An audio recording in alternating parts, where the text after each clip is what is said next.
Morning, everybody, and welcome to CEO Chat. My name is Alcini. I'm Joe Osamendi. Have you been here all this time? Good to see you again, Joe. Thank you. We have too much fun on this program. Every week we get to talk to interesting people, but never any more interesting people than the people we have scheduled today. We're here to talk about an event that's going to happen on January 17th that you should be making plans to be present for. And we're going to talk about that with Laura Queen, who is the founder. Joe. Always great hanging with you. And actually, she's been on a couple of programs here on RBN. You are the founder of 29 Bison. For a minute, maybe you can tell us real quick, what do you do and what makes you different? Sure. We are a human capital advisory service providing support primarily to capital investors. Our work focuses on everything from due diligence through post-merger integration in M&A and transactions. And we do work helping post-transaction with organizations that are struggling to bring their new groups together. We also do some sell-side advising work as a way to build value prior to a potential exit or some kind of investment. Okay, great. But what makes you different? I'm trying to, reading between the lines. Yes. Great company, and you do a lot of really great work. But what's key, what makes you really different is that the people in an organization are an integral component of the value of the organization. 100%. And you recognize that, and you exploit that. Yep. A little later on, we'll talk about mergers and acquisitions, because that's an area where it's kind of a sweet spot. Sure. But I want to start by talking about an event that you were inspired to present. It's going to be January 17th, 2019. It's going to be at the power plant in Philadelphia, which is at 2nd and Arch Vine, like 230 North 2nd Street, I think. Right. And tell us about that event, and we have a graphic we'll put up. Sure. So the event is a networking opportunity that really is grounded in a human performance. There will be 4 vignettes, and later on we'll talk a little bit more about what that looks and feels like. But grounded in human performance to help really explicate the idea around human beings in work settings. And so there will be kind of 4 short pieces that share circumstances that are pretty typical inside of an organization, particularly an organization going through transition, and we will help to demonstrate in a very unique kind of way the value that can be created or destroyed potentially by the way people are treated as you go through this, as a way to enlarge a conversation about human capital and value building in organizations. How did you develop this format like that? It sounds very interesting. So the original inspiration for this is Dave Bookbinder's book, The New ROI. I have a copy of it here. There you go. We had been in conversation with Dave about the prospect of potentially doing a follow-on book, and how might that look, and who might be included in this, that, and the other thing. And I happened to be at a networking event where individuals were going around the room introducing themselves and sharing the ideas that they were inspired to produce. Many of them were books. And as I was listening to this, I kept thinking, who's reading all of these books? And if we are trying to create a movement, you inspire movement through action. We are not inspiring movement necessarily through the creation of yet another book. And how is it that we accelerate moving forward with some of these conversations, and hence human performance? We're going to do it in a very unique and very interesting way, and we'll be talking with Sonya Aronowitz a little later on about how her organization is going to help produce this. Right. Because there's a lot of value in that. Yeah. This event, January 17th, 2019, $125, is that right? Yeah, $125. Okay, and you're hoping for maybe 100 people to attend? About 100 people. All right. I also want to make the point that there are sponsorship opportunities for this event as well. Your plan is to get executive level employees of small, medium, and large companies to attend this event to learn more about the value of human capital. I could only begin to paraphrase Dave Bookbinder. Right. Getting the human capital part right is his tagline. Right. If you don't manage the people properly, then you're missing an opportunity for value in your business. Right. And yes. So you're going to be dramatizing that at this event on January 17th. And I mean, to me, it sounds very exciting because it's an old message, but it's an adage in a way, or it kind of just sort of spills out of people's heads and they pay lip service to it. Right. What you're trying to do is bring it to life with this event.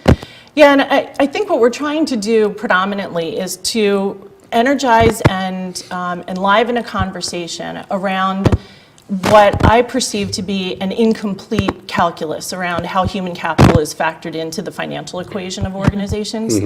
And this is the moment where I stand on my soapbox. When you go back to modern economics, the economic theory that is espoused by A Wealth of Nations, Adam Smith's work, what often happens is we've moved kind of to this place where we look at free market economy and the value of people become somewhat secondary to the value of other investment in the business. And I think we have, to a large extent, forgotten that the first treatise he wrote actually was The Theory of Moral Sentiments, where he really espouses the value of having empathy in taking a look at the values and the perspectives of other people as at the forefront of the things that we are doing, which begins to speak to things like employee engagement and the creation of culture as the other side of this equation.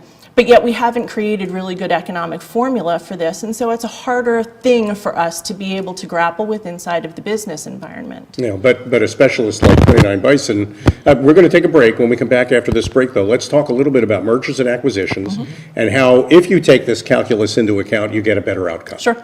So we'll be right back after these messages with more CEO Chat and Laura Queen. Welcome back to CEO Chat. My name is Al Cini, Still Joe Osmendi. and our guest is Laura Bison, who is the founder of 29 Bison. Laura Bison. Hi, Laura Laura. Queen, who is the founder of 29 Bison. See how easy that just came right out of my head. I did not practice in any way, and it should be obvious didn't practice to it? anybody. I know. This might be a little bit too much gin at Thanksgiving yesterday. That's another conversation. Before we talk to Laura Queen at 29 Bison, though, I want to mention that Dave Bookbinder wrote the book, The New ROI. You are chapter 17 in this book, Laura? Yes. I think. I know Yes. we're chapter 12. And it's a series of chapters, essentially different stories about how you can apply that calculus that Laura mentioned in the first segment of the program to getting the most out of the people that you employ. Now, I know you kind of specialize in mergers and acquisitions, and that's a sweet spot for you. That's an area where you take maybe 2 or 3 companies and combine them. If you don't pay attention to the people, what kind of an outcome do you get? Well, depending on whose numbers you're using, 70 to 90% of those kinds of transactions will fail for one reason or another. And most recently, Mercer just produced reporting that said about 30% of that you can equate directly to culture. We would argue that there's probably a bigger component of that really is just related to involving people at some point in various stages of the transition, both in terms of giving them voice because it gives them buy-in to the change process, but also eliciting the knowledge and capability that they have that can be used to create actionable results that help to improve the outcomes of that transaction. That's interesting. I remember reading research a couple of years ago about how many managers, while they hate to admit it, are afraid to talk to their employees. Sure. I mean, they have a fear that something will come up that they won't be able to handle. Right. That whole idea that somehow they'll say Laura Bison instead of Laura Queen and embarrass themselves. That kind of, a lot of executives are afraid that their employees are going to put them on a spot. That fear means they isolate themselves. Right. And they tend then, it's much easier to think of employees as line items on a spreadsheet than it is to think of them as people. Sure. But like you said, that kind of thinking is exactly where you get a bad outcome from. Yeah.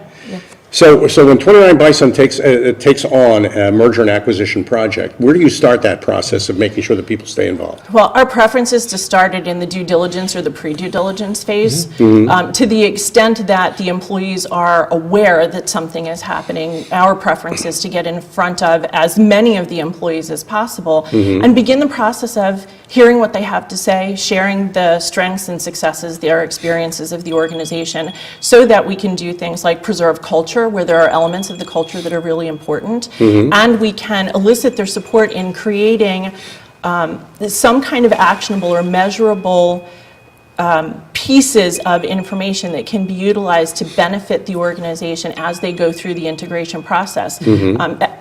Action items it can include, and I've shared this story with others, can include things that are as simple as increasing the Wi-Fi bandwidth in an organization because it creates some kind of productivity inertia from a productivity standpoint for the employees.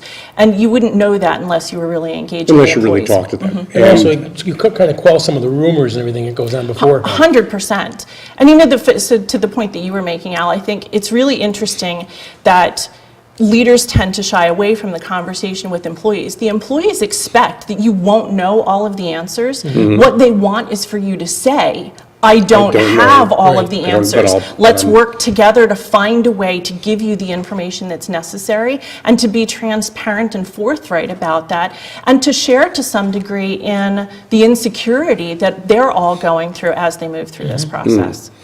Well, in that article, I remember reading, that one of the point they made is to be vulnerable is to be powerful. 100%. Yeah, just to admit the fact that you don't have all the answers either, but you know where you want to head, and you've got some kind of an idea that people can be involved in that. Right. And involving people in the larger vision that you're serving is really a big part of getting them engaged in the way your organization works. So how do we take all this wisdom and kind of boil it down to something you can present on January 17th, 2019? So we think that the wisdom is in creating a performance that immerses people in what it's like to be on various sides of a transaction. And so the larger umbrella is that each of these vignettes will happen inside of an organization going through a transition, an acquisition, and we're highlighting various aspects of the human experience inside of that transition period. Each of them are very different. They're represented very differently. And there will be an overlay that helps to connect very, very deeply, and we hope very constructively, with the financial formula that is impacted by the treatment of individuals and through going through this particular transaction, but engages the audience in watching, experiencing what it's like in each of these individual circumstances to be faced with the changes and the decisions or the lack of opportunity to be a part of decision making inside of some of these transactions, and then give you the opportunity as an audience to connect with your peers and the folks that were part of putting the production together in a deeper conversation about what that Vignette looks makes and it feels like. real. Yeah, Hugely that's what makes the real, whole thing right? real, and it's so much better than what we called before the program death by PowerPoint, which Right. is how a lot of these events are handled. The focus is on the content drives slides, the slides become boring, nobody gets anything out of it. Right. This is a case where I'm going to a kind of a happening. Flower children used to describe these things. Right. It's an event that happens that I'm a part of, that I'm playing a role in, and things are unfolding around me that engage me in ways I don't expect, and that's Right. what makes it so powerful. Well, I think ultimately what we're looking for, I guess, is to get manager level people to attend this event.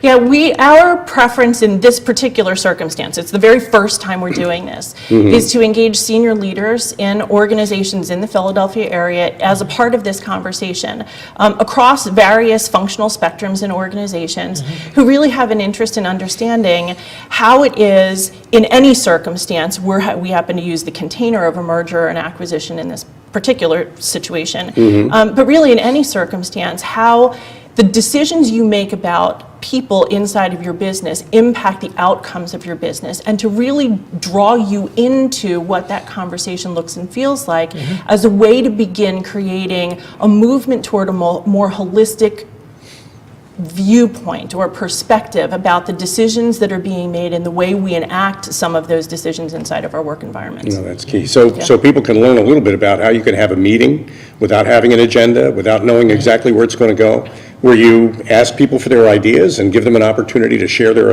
ideas with each other and with you. I mean, it doesn't take much to involve employees in the business that they serve. All it takes is a little bit of care and a little bit of consideration, and I think that concern overall is where you're coming from with this. Yeah. Oh, so HR directors ought to be coming to this? I think HR, I certainly think finance, I think business leaders, founders, CEOs of the organization, and I would say your operating professionals. I mean, for the most part, in some of these larger organizations and in certainly labor-specific, larger labor-populated organizations, things like your chief operating officer, your head of manufacturing or plant operations, because they're touching lots of the lives inside of your business, and we would want them to be involved as well. It's a great idea. How are you getting the word out? We're sharing it on social media. We're talking through our networking. We're in the process right now of putting together some email stuff that will be shared with a variety of different organizations. And certainly, our hope is to involve sponsorship, and so that they would be willing and interested in sharing it with their own populations and their own networks. Population. So it's a sponsorship opportunity for a company, not just to get their logo associated with the great work you're doing, But to share the opportunity. And when you sponsor an organization, when you sponsor an event like this, you're saying as an organization that this cares, that this matters to you. Right. That's another way to communicate to your people that they matter to you. Right. So, I mean, there are lots of good reasons why they'd want to do that. What size company do you think would be benefiting by attending? Honestly, I think anyone who employs people. Really, at whatever level. So it Whatever could be level. 5 people in the company, it could be a partnership, it could be a couple of thousand employees in a division that happens to be based in the Philadelphia area. Yeah, it could be 40,000 person organizations. The message is a universal message.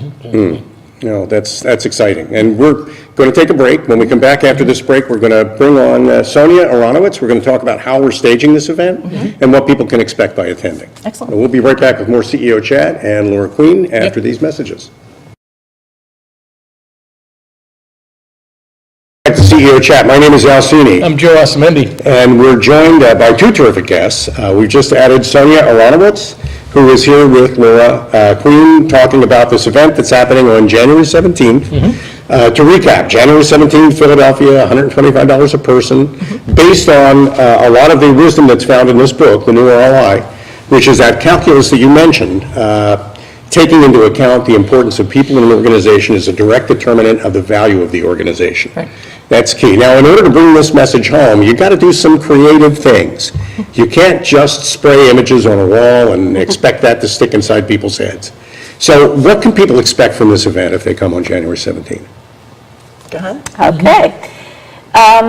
So they're going to expect a set of 4 vignettes that were designed from a creative brief that we got from Laura and her team. We're not going to disclose too much, I think, beyond that, except that although we called it an immersive experience, doesn't require participation. We want everyone to know that this is going to, they're going to feel safe and not required to perform magic tricks or whatever they might be expected to do. So the themes of the plays, as Laura mentioned in the previous segment, reflect on company in transition and all the sort of points of inflection to do with the humans at the center of a shifting culture and transition. And it's been an amazing experience to collaborate with Laura and her team on that. Juniper Productions is an independent producer, and we're exploring new markets for art. We believe that art should be for everybody, including people in corporations and employees who are thinking perhaps even in that context. And we're opening up the doors wide for people to experience theater in new ways. In new ways. Yeah. In informative and educational ways, not Correct. just entertaining ways. Yes. So this is kind of like an infotainment experience where you'll enjoy the experience, it's fun, you'll be immersed in it, it'll be happening around you or near you. The people who participate, the actors may in fact be people you're networking with. Correct, and I would like to add to that it will be provocative. I think we need, coming from, Juniper operates on that there's a fine balance, I think, between art and entertainment. And we emerge very much from the artistic realm. So, my starting point as a producer is the talent. Philadelphia is the beneficiary of a huge amount of talent in the arts, and that was a starting point for Juniper, was to serve the human beings, which is, the starting point for all of us here, I think. And so it starts with that moment of craft and real human collaboration in the rehearsal room. We've just started rehearsing this piece this week, and that is always a very exciting moment when everybody, the actors and the director, and we have a stage manager and myself as the producer, take that moment from seeing something on a page to breathing life into it. Make it alive. a reality. And it comes alive through people's talents and dedication and commitment. It's exciting. And this is a good point at which for you maybe to introduce your company, Juniper Productions. Sure. Yeah, I'm happy to do that. Juniper Productions is an independent producer of theater and theatrical experiences in Philadelphia. We are 2 years young. Year one was very much a year of discovery for Juniper. I had somewhat of a business background. I had had a career in fundraising, communications and marketing. I'd had a parallel love and passion for theatre, and I was always trying to find my way in. And so, as I've found in life, sometimes you need to be rejected or do things badly to find out what you're good at. And so that was my journey towards Juniper, discovering I'm not the world's best actress. Neither am I. Have a wish to be a drama critic. I've done all of these. I'm a decent playwright, but having an opportunity to be in a room with other writers made me realize that there are people who are far more talented than myself, and I was inspired to serve the playwrights that I got to know being a playwright myself. But you also saw how good collaboration can be. Pardon? Yes. How great collaboration can be. Yeah, it's a collaborative. Right, yeah. Yes. During the pre-interview part of the program Yes. earlier, we were talking about how this is almost a metaphor for the transformation we're trying to create. Correct. You don't necessarily, when you pull an event like this together, you're trying to get people to fit the roles in a way that's comfortable for them. And often they redefine those roles a little bit around their own initiative and around their own ideas. Right. And your point, Laura, is in a merger acquisition situation, any company, allowing people to become the best they can be may sound a little unpredictable and maybe even a little uncomfortable, but you get your best results when everybody is pitching in. Right. And, that whole idea that you can get the whole room charged, which is really, I think, what you're trying to create electricity and energy throughout the entire room on the 17th. And I did want to make that point. We don't call on audience members to participate. There are no ambushes for anybody. It's not like that. No. You go there, you can participate at whatever level you choose. And the authors of this book, many of them will be there. And they'll be available to you for networking opportunities. Plus all your colleagues who are there at that event. Right. Yeah. So where did this remarkable idea, it sounds a little crazy, where did this crazy idea come from?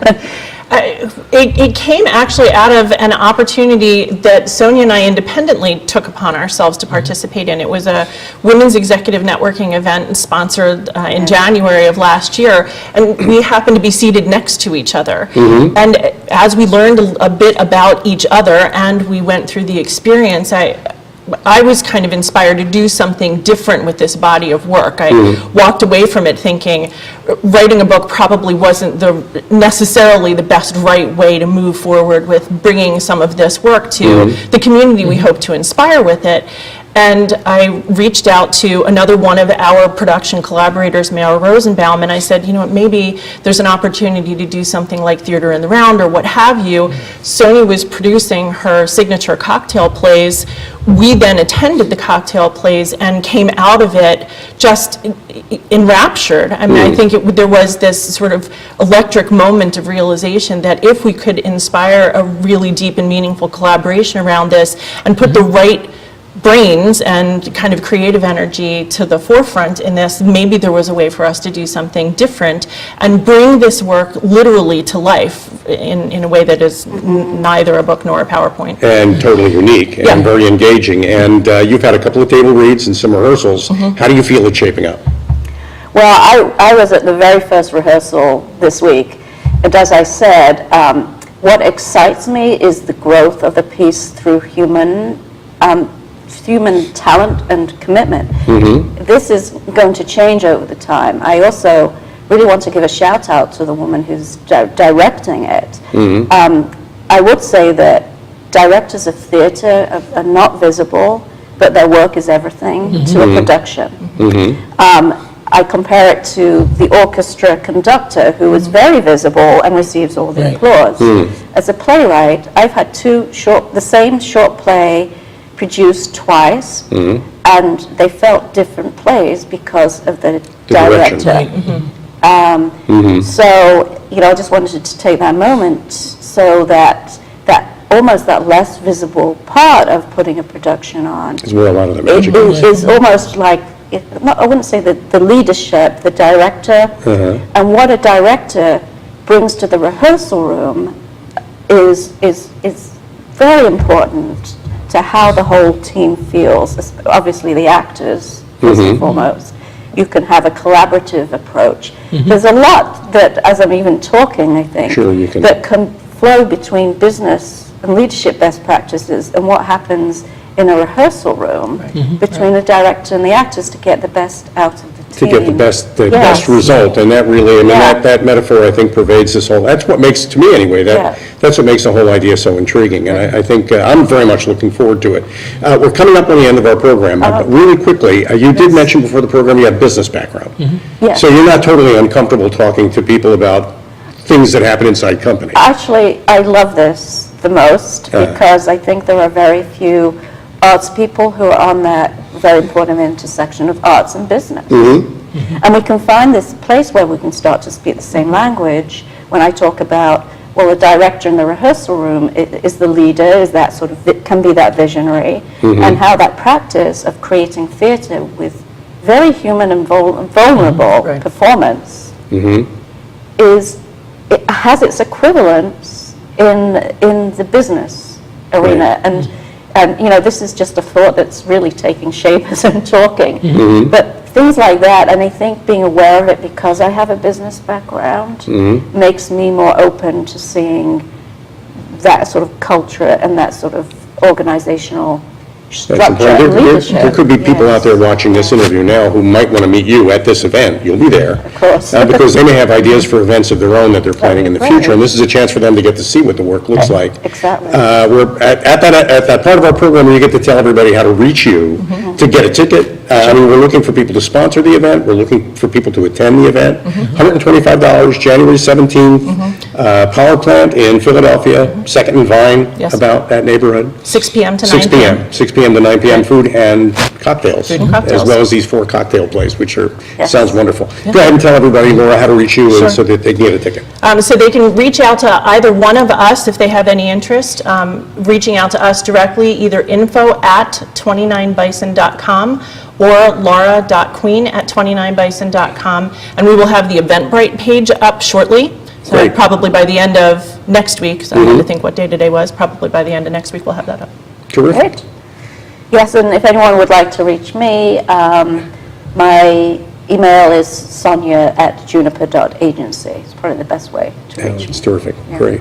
This is going to be the start of something big. I think you got a great It idea. really could be. It's going to be, it's a terrific event. It's going to be a great event. It is, a lot of people are going to want to copy off this event. We're because so you're gonna get some excited. great results. Well, and you know, ultimately, what we would love is to be able to produce this for other organizations and, you know, share the wisdom and the collaborative effort and all of the creative work that Sonya and her team are doing. It's incredible. It's really terrific. This is going to be great. Thank you for joining us, definitely. you. Sonia, it was great thank you. talking to Thanks both for of you. having And us here. thanks all of you for joining us on this CEO Chat. We'll be back again next week. Till then, I'm Al Cini, I'm Joe Asamendi. and you guys have a great weekend. Enjoy yourselves, be safe. We'll see you next week. Okay.